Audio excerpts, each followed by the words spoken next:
had an idea about 2 years ago. I said I'd never seen a candle that sparkled before, and I wonder if there's a way to make one that's safe, and I think that'd be a really cool idea.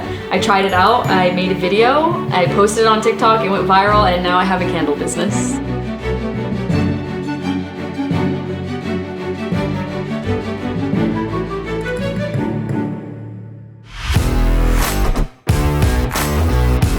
Hi, I'm Fiona Rego. I'm a big fan of sports, and in college I competed in cross country and track, but I realized that there was not the same support for women in sports as there was for men. With MAE X SPORTS, my dream is to increase the coverage and reach of women's sports by bringing you their incredible stories.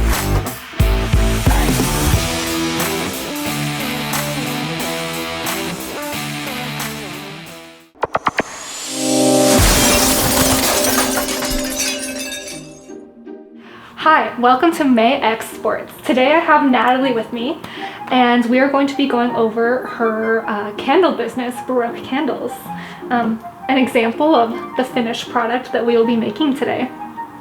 Okay, so Natalie, tell me a little bit about Baroque Candles. Yes, so I had an idea about 2 years ago. I said I'd never seen a candle that sparkled before, and I wonder if there's a way to make one that's safe, and I think that'd be a really cool idea. I tried it out, I made a video, I posted it on TikTok, it went viral, and now I have a candle business, so. And 6,000 candles later, we are standing here today. Yes, 6,000 candles later in 2 years, yes. Okay, so for today what I kind of want to do is walk through the process of making a candle. Yes. And learn a little bit more about how this all started. Yeah. So being a business major in college definitely sparked that interest of starting my own business. So I think throughout my entire college experience, I was always like, what kind of business can I start? What can I do? And when I had this idea, I knew I just had to run with it. Perfect. Come over here, plug in this wax melter. Trusty pot. Okay, so I definitely do it in a different process than I did before now that I'm a little bit more experienced. So like first we'll melt some wax and I'll show you how to do that. We're gonna do 3 candles, so we're just gonna pour 3 scoops of this wax while we talk about it. So we got this.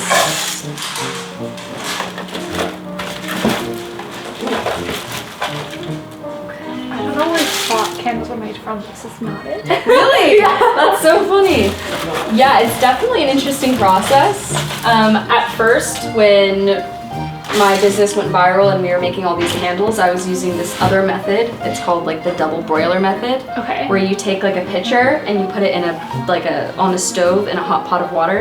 Okay. And I quickly realized that was not a quick and efficient way of melting large amounts of candle wax. So how many candles would you say that you did with that method before it?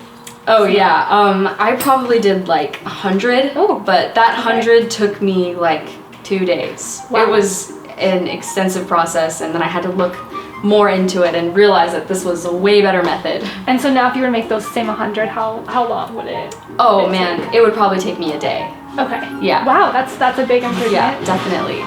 But let's go back to the start of how it came to be. So tell me what the process like of deciding to open your own business and then having to figure out how to get customers and then the marketing and eventually what led to the viral TikTok that sent you to stardom. Yeah, definitely. So when I had the idea, I knew that a way of marketing that was effective would be me posting it on social media, so Instagram Reels and TikTok, just because of experience and seeing how other businesses were able to blow up that way. So I did post maybe 1 to 2 TikToks that didn't do very well before I finally posted one, and it just took off. It was probably like 1 or 2 months. Okay. I think I tried to start in January, and like in late February was when that video kind of popped off. So you were actually still in school then when you decided to start this? Yeah, so I was in my senior year and I was still running track and I was still obviously going to school. Okay. And then what was your thought process like while you were trying to get this thing off the ground? Yeah, my thought process was this is probably the best time for me to try something like this before I go out and try to get something more stable in the corporate world. I can probably try to see if I can run my own business and see where it takes me. So that was kind of like my thought process. And then you went viral, how many orders did you receive? Yes, so for the first viral video, we got about 1,200 orders, yeah, which was probably about 2,000 candles individually that we had to make. And then you were like, I guess I'll get to making 2,000 candles? Like, did you have the supplies for that? What was the... No, I had absolutely nothing, but I knew that I would have been able to get all of those supplies in a quick amount of time. So I definitely had ordered all those supplies the same day, got everything in probably within the next 2 to 3 days, and then just got to work. Okay, and then 2,000 candles and 2 months later? Yeah, about that time frame. You were able to settle down and figure out the next move? Exactly, yeah. I mean, at that point, I was thinking like, oh, well, I hadn't really been posting anything because for me, posting meant more orders and I needed to catch up. Yeah. So I hadn't posted anything and I was like, okay, like, let me see if this is just a one-hit wonder or a fluke and let me try posting again to see if I can get more orders. And I did, and that video did even better than the last one and got way more orders than the last one. And so you just kept kind of hitting home runs. Yeah. Anytime that you tried. Exactly. Any time that I really was trying, I definitely did. So between that time frame, what are some things that you figured out how to do better? Yeah, so I definitely got a lot better at the process itself. I got a lot more efficient. I feel like now the candles are a little bit of a better quality. I know a lot more about like the individual ingredients and all that kind of stuff because at the start I was starting from zero. I knew nothing about candles. I didn't know how to make them. So I had to do a lot of my own research to kind of like figure that out. And how did you come up with like the new scents and like that type of... Yeah, I did a lot of market research of just seeing what is trending, what's popular, what people like. So I don't know about you, but for me, like I love a specific type of scent of candle, which is like very sweet scents. And obviously that's not for everybody. So it was hard to kind of, you know, not think about what I would just like and what the customer would like and try to figure out different various scents. And then it is the wax. Yes, so it's all melted. We're gonna go ahead and pour in our fragrance oil. So we're gonna make the rose scent. Let me see, where is it? Here it is, okay. So we have our rose scent right here. We're making 3 candles. So we're gonna go ahead and take our measuring cup and I'm gonna put it to the right amount for 3 candles. Oh, it already smells so good. Yeah, right? It's pretty strong. And pour that in. Okay. And we're gonna give it a mix. Okay. And then is this already have all like the sparkles and all that kind of thing in it, or? So the sparkles is gonna get added after the fragrance sets into the wax. Okay. Because typically you want to make sure it's at a specific temperature when you pour the fragrance in, and then it's at a cooler temperature when you pour it. Okay. So we'll definitely get into that. Definitely want to mix it for like a minute. And then while we mix this, what would you say that you have gotten to do because of Baroque? Like, are there any things that you have been invited to or have the just ability to do because you own your own business and have flexibility? Yeah, oh, absolutely. I think that because of this business, I was able to sort of figure out a good marketing strategy on terms like of things with TikTok and with Instagram. So for me, because of this, I was able to get invited to speak on a panel the other week and talk about social media and how you can use it to drive sales for your business. So that was a really, really cool experience, I would say. So you're kind of like an expert now in this industry. I don't know if I would say expert, but I would say I am quite experienced, and I think I do have a lot of knowledge on the subject for sure. I know that entrepreneurship is kind of seen as like this thing that you can't have like a work-life balance, like you live and breathe your business. What would you say is your experience with that here? I think that's 100% true. It's 100% true. 100% true. I think, especially because it's in my apartment, Yep. I am always reminded that it's here. I could be doing more, I could be working, I could be thinking of other ideas, I could be marketing better. There's always something more that I could be doing. And so it's definitely difficult to try to kind of force myself to say, okay, you know what, it's 8 p.m. I should stop and I Yeah. should take that time to recharge. There's not like that 9 to 5 of having No. like a regular job. Definitely not. I mean, and especially in the very beginning, when I had thousands and thousands of candles that I had to pour, I mean, I was up until like probably the entire night just filling candles and trying to get orders out, so there was no balance. You were like running a track meet and then coming home and Exactly. pouring more candles. And then I was taking finals. It was a mess. And now you're a boss, right? You have or you've had employees that come and work for you Yes, at yes. specific times. What was that like of all of a sudden becoming? Yeah, that was such a unique experience. I feel like my personalities, I'm like, it's a little bit harder for me to, I don't know, be a boss.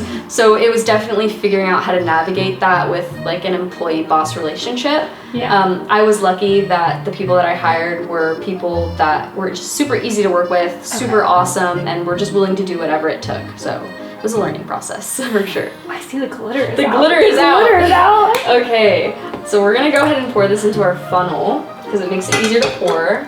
Okay. All right, so I'm just gonna go ahead and try not to spill anything. This looks. Go ahead and do that. Let's see if we can get it all the way. Yep. Okay, awesome. All right, now we're gonna take the glitter. It's actually called mica powder. Mica powder, okay. It's a mineral and it's extremely safe to burn and to put in candles. So that, which is a question that I get a lot and is definitely a fair question because you should never be putting plastic glitter in candles to burn. Yeah. So definitely. I didn't even think about that, but that's something that you had to do while you were like trying to figure out how to create this. Exactly. That I feel like, how did you think of these questions? Yeah, I mean, I just thought of kind of the process, all the things that I would need to do, and then I tried to do as much research on that process and like different materials that I needed as much as possible. So luckily, you know, with the internet, we have access to everything. Yeah. So I think I just got like really lucky that I was able to find all the information that I needed. Okay. And it looks like we are going to fill these Yes, three. we are. I'm just gonna go ahead and make sure that the tip is melted. I'm gonna put this in here for a second. That should be good. Okay. All right, we're gonna go ahead and fill these. Here we go. Oh, it's so pretty. Smells good, huh? Uh-huh. I like this one. Do you have a favorite scent from your Baroque candle line? I do. My favorite one is probably the creme brulee scent. I love like dessert scents and stuff like that. So that one for me, I'm honestly burning that one myself constantly.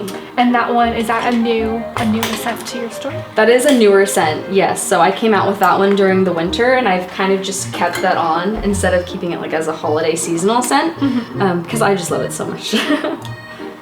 Wow. I feel like I'm about to go for like a little tea party. I don't know why that makes me Like the roses. Yeah. It smells like you're in a garden. Yeah. Okay, and then last few questions. So you said you went from having 3 scents to having... I have about, I would say maybe like 9. 9, okay. Yeah. So you tripled it. Yeah, I definitely tripled the scents over time. And you have changed the packaging a little bit for different candles. Yes. How did you decide that you were going to change it up fully? So, I mean, for me, I think like a huge part of this type of business is making the experience for customers as great as possible. And a new packaging was a big one that I needed to work on. For me, it was hard to try to figure out how to make the packaging look good and be kind of sustainable when it's glass that you're transporting. And you know, most shipping carriers are not that gentle with packages. So for me, it was just trying to figure out different ways that I can make the customer feel like, oh, like this, I finally got this in the mail. Like it's so pretty. Stuff like that. And then for anyone who is going to start their own business or wants to start their own business, what is some advice that you have for them? Yeah, I would say that you definitely need to have a lot of tenacity. And it's okay if at first it doesn't work. You have to just keep trying. I think that the only people that fail at business are the people that stop trying.